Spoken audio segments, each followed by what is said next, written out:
Glória a Deus, louvado seja o Senhor nosso Deus. Vamos então ao nosso próximo vídeo, queridos.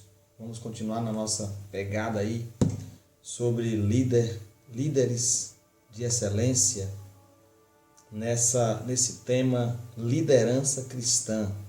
Eu estou sempre repetindo para que vocês entendam do que nós estamos falando e por que estamos falando, tá bom? Deus abençoe vocês. Eu quero chamar vocês para nós lermos aqui o texto de Atos, capítulo de número 20 e versículo do 28 até o versículo de número 31, que nos diz assim: Olhai, pois, por vós e por todo o rebanho sobre o que o Espírito Santo vos constituiu bispos, para apacentardes a igreja de Deus, que ele resgatou com o seu próprio sangue. Porque eu sei isto, que depois da minha partida entrarão no meio de vós lobos cruéis, que não perdoarão o rebanho, e que dentre vós mesmos se levantarão homens que falarão coisas perversas para atraírem os discípulos após si. Portanto, vigiai, lembrando-vos de que durante 3 anos não cessei noite e dia de admoestar com lágrimas a cada um de vós. Eita, pastorzão abençoado que foi Paulo. Esse foi um pastor de excelência, um líder de excelência, Paulo foi. E nesse vídeo de hoje, desse momento, melhor dizendo, eu quero falar com vocês sobre um líder supervisor. O que é um líder supervisor? Um líder supervisor, de acordo com essa palavra, Paulo está dando um exemplo de que ele cuidava não só apenas da igreja de Éfeso, mas de outras igrejas em que ele visitou e formou outros líderes, e esses líderes continuaram o processo de santificação e de consolidação daquelas igrejas. E aqui nós vamos ver sobre esse líder supervisor. O que é um líder supervisor?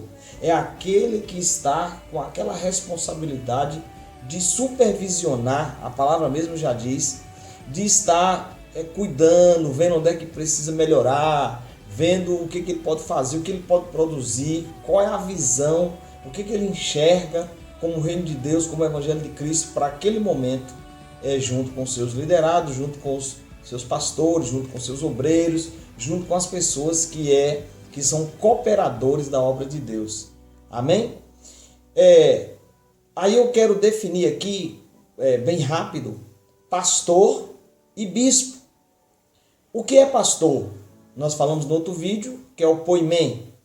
Então, pastor é aquele que cuida de prover alimento para o rebanho. Nós simplificamos aqui só para você sintonizar o caminho que nós vamos seguir a partir da frente. O que é pastor? Aquele que cuida de prover alimento para o rebanho.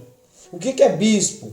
É aquele que cuida de proteger o rebanho da ameaça dos predadores. Então, o bispo, ele tem uma função mais do cuidado. Se o pastor alimenta, o bispo tem um cuidado de proteção. É como se ele fosse o comandante desse exército, onde tem vários pastores. Eu até expliquei isso para uma irmã, sobre a diferença, uma pequena diferença entre bispo e pastor.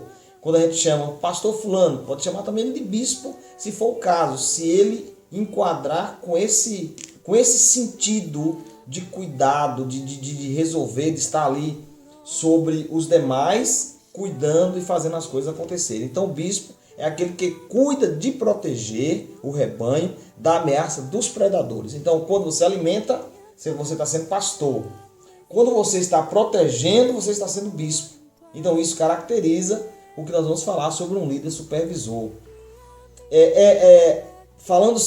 Nós falamos da quarta palavra no grego, nós vamos para a quinta. O que é a quinta palavra no grego? A quinta palavra no grego, no contexto de liderança cristã, é o episcopos. episcopos, que significa bispo. Entre parênteses, você pode simplificar a palavra. O que é bispo? É um guardião, ele guarda, né? Ele está de olho.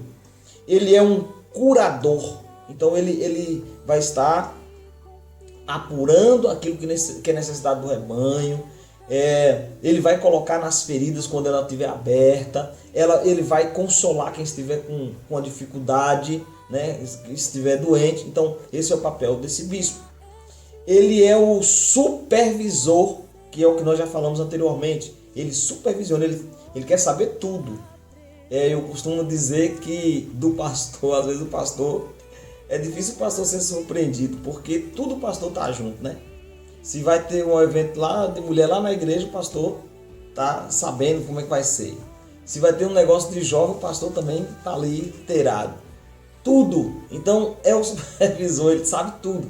Então para surpreender o pastor, fica às vezes até, fica assim imaginando, fica até difícil para os irmãos, né, para a igreja, surpreender o pastor, porque o pastor sabe de tudo, né? Supervisiona, então ele sabe de tudo. E ele é administrador, né? Quer dizer, o que eu estou querendo dizer com isso? Prega, ora, canta, louva, coordena, aconselha e tal. E também ele se preocupa com a parte burocrática do negócio. Então ele administra, faz as coisas acontecerem. Tipo assim, constrói o muro, constrói a parede, compra, paga, resolve, discute, tal. Então ele é o administrador. A ideia básica de episcopos é a de guardião de almas. Quer dizer, guarda as almas. Aquele que se preocupa com o bem-estar espiritual do seu rebanho. Então, se alguém, a gente sabe que alguém está triste, alguém está meio deprimido, alguém está meio para baixo, então isso é o papel do episcopos, que é bispo, que é aquele que tem, que é o guardião, aquele que administra, aquele que cuida, aquele que protege o rebanho. E a outra parte do que eu quero falar com vocês é que aqui foi a quinta palavra. Nós vamos para a sexta palavra agora. A sexta palavra tem a ver com o líder que ensina, ou o líder ensinador, que a gente conhece também como mestre, que faz parte dos 5 ministérios. Um dos 5 ministérios é o mestre, pastor, evangelista, profeta e o mestre, né? Então tem ali cada um na sua função.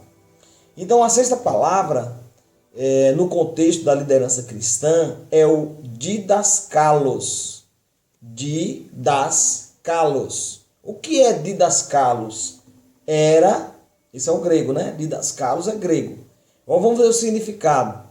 O didascalos era a pessoa que dedicava, presta atenção nessa palavra, dedicava a transmissão sistemática do conhecimento científico ou natural dos alunos ou do aluno, que esse aluno se submetia à sua liderança. Então alguém entendia que aquela pessoa era um ensinador, ele era um mestre, era alguém que ensinava. Então esses alunos se submetiam a ele para aprender dele. É como se eu encostasse perto de alguém que tem para me ensinar hoje. O que eu fazia? Eu colava nele, eu ficava perto dele. Cada palavra que ele falasse eu queria comer, porque isso vai me fazer bem. Eu vou me igualar a ele, eu vou aprender com ele, né? Então isso é um discípulo ou um aluno que entende que existe um mestre sobre ele, que ele vai aprender muito com esse mestre. Nos dias de Jesus, olha só que interessante isso. Nos dias de Jesus, os mestres eram pessoas altamente preparadas. Imagina, queridos. Imagina aí, nós estamos no século 21 e no ano 2021.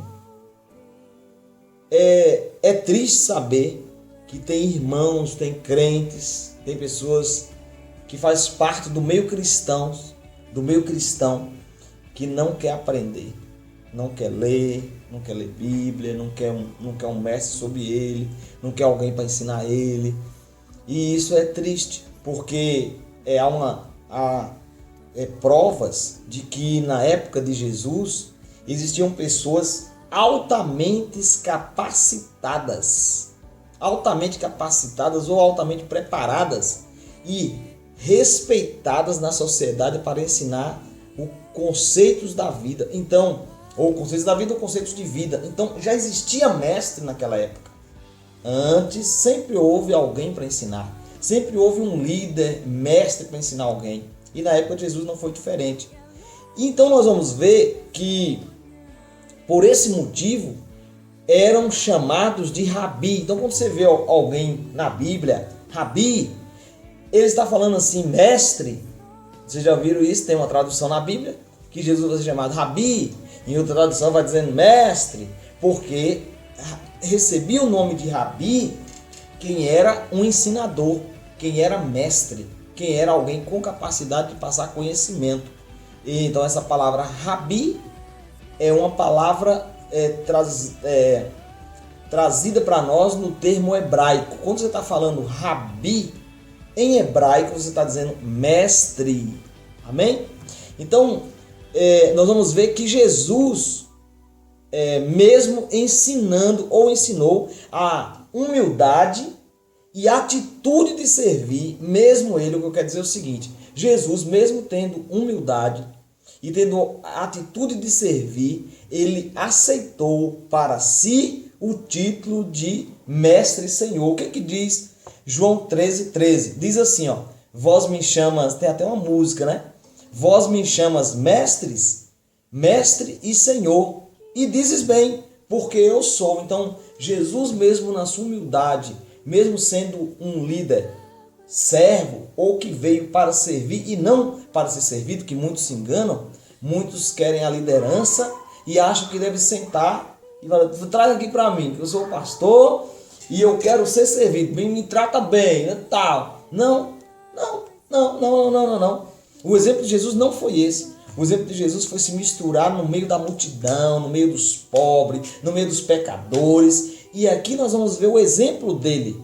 Ele sendo humilde e pronto para servir, mas ele ocupou esse papel de ser mestre.